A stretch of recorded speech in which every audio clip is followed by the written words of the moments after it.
Bonjour à tous et bienvenue dans ce nouvel épisode. Aujourd'hui, nous allons parler de la sécurité d'un site internet.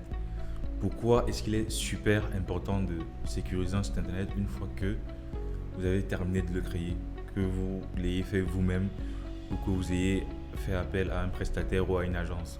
En effet, je me rends compte que beaucoup de sites internet, ou du moins beaucoup d'entrepreneurs, lorsque le site internet est créé, ne s'assure pas qu'il est vraiment sécurisé. Et 6 mois après, le site internet a été piraté et ils sont obligés de recommencer ou tout simplement ils se découragent et passent à autre chose. Un autre impact négatif également, le fait de ne pas sécuriser son site internet, c'est que lorsque vous faites de la publicité, il y a certains types d'attaques de sécurité qui consistent à rediriger une partie de votre trafic vers des landing pages, vers d'autres landing pages ou d'autres sites internet tout simplement. Pour comprendre la pertinence de s'assurer et de mettre en place des stratégies pour sécuriser votre site, je vais vous prendre un exemple sur la maison, la construction d'une maison. Lorsque vous achetez un terrain par exemple, que vous décidez de construire votre maison, où vous allez vivre avec votre famille, est-ce que vous pouvez vivre dans une maison qui n'a pas de porte et pas de fenêtre? Donc, vous achetez votre terrain, vous appelez une entreprise de construction et à la fin du travail, les mecs, ils n'installent pas de porte, ils n'installent pas de fenêtre. Vous venez, vous garez votre véhicule dans la maison, il n'y a pas de clôture. Vous achetez votre mobilier, il n'y a pas de porte, il n'y a pas de fenêtre. Vous dormez. Est-ce que vous serez OK en fait? Donc, j'imagine que ça serait non, comme la plupart des gens.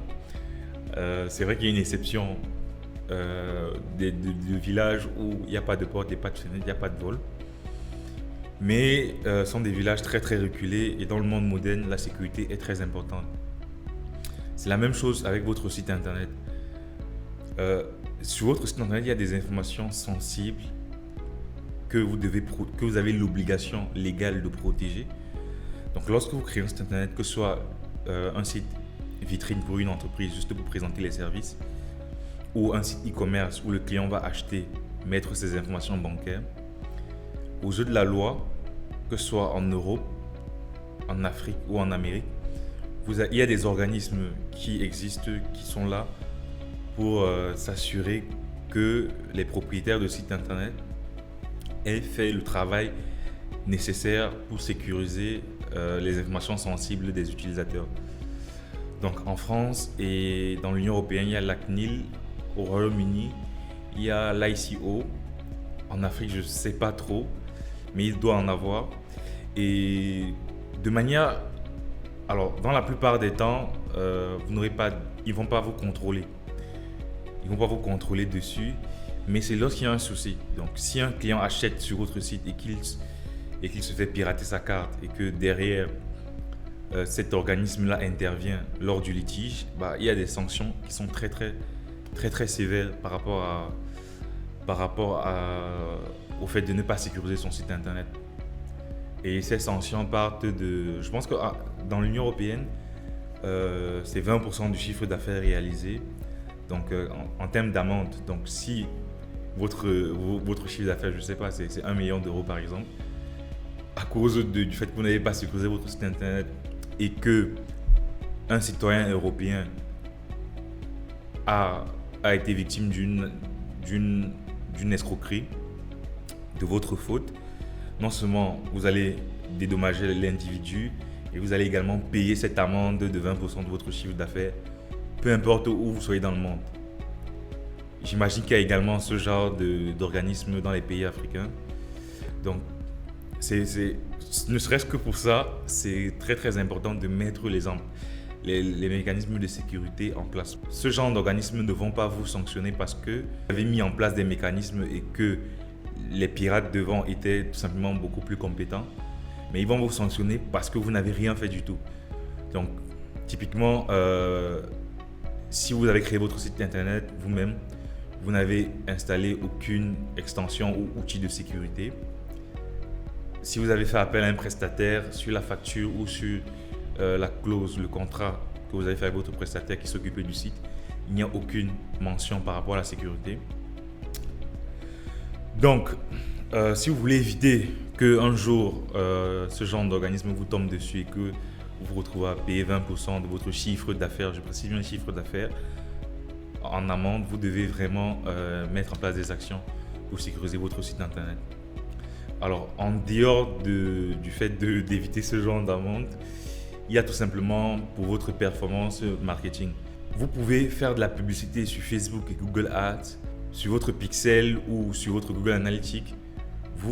Il y a effectivement du trafic qui arrive sur votre site internet, mais vous n'avez pas de résultats.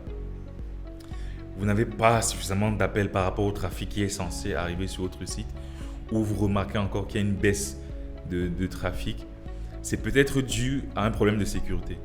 Il y a un type d'attaque, comme je l'ai dit un peu plus haut, il y a un type d'attaque qui est spécialisé pour le vol de trafic.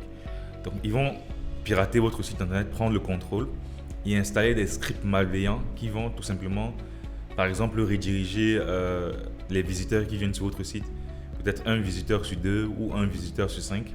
Ce qui fait que si vous n'avez pas les outils ou si vous n'avez pas mis en place des mécanismes pour gérer l'aspect sécurité, vous n'allez pas forcément détecter ce genre d'anomalie. Comme autre point à souligner par rapport à l'importance de sécuriser le site internet, c'est tout simplement la crédibilité de votre entreprise. Vous ne pouvez pas être une entreprise sérieuse et votre site internet a des défauts en termes de sécurité.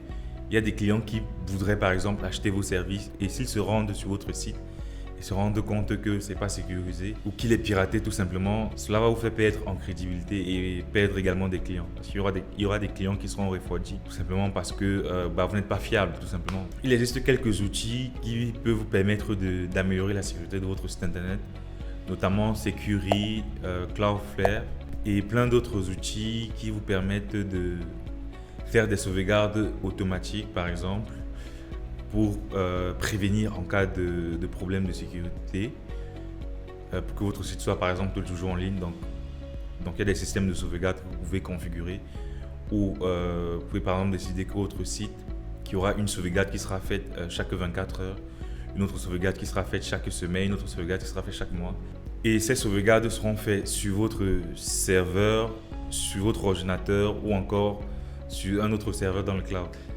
Pour la mise en place de sauvegarde automatique, c'est vraiment plus efficace d'avoir plusieurs sauvegardes dans différents endroits. Maintenant, en dehors de tous ces outils-là, avoir un professionnel formé en cybersécurité ou faire appel à une agence qui va s'occuper de l'aspect sécurité, si vous avez les moyens, c'est vraiment l'idéal parce qu'il y a tout un tas de détails que vous ne maîtrisez pas forcément et eux ils seront s'en occuper et ils vont garantir votre sécurité. J'espère que cette petite vidéo vous a permis de mieux comprendre l'importance de sécuriser votre site internet. Si vous avez des questions, n'hésitez pas à les poser en commentaire. Je serai ravi de vous répondre afin d'ouvrir le débat. Et également, n'hésitez pas à partager votre expérience. C'était Christian Chamade. Je vous souhaite une très bonne journée ou une très bonne soirée. À très bientôt.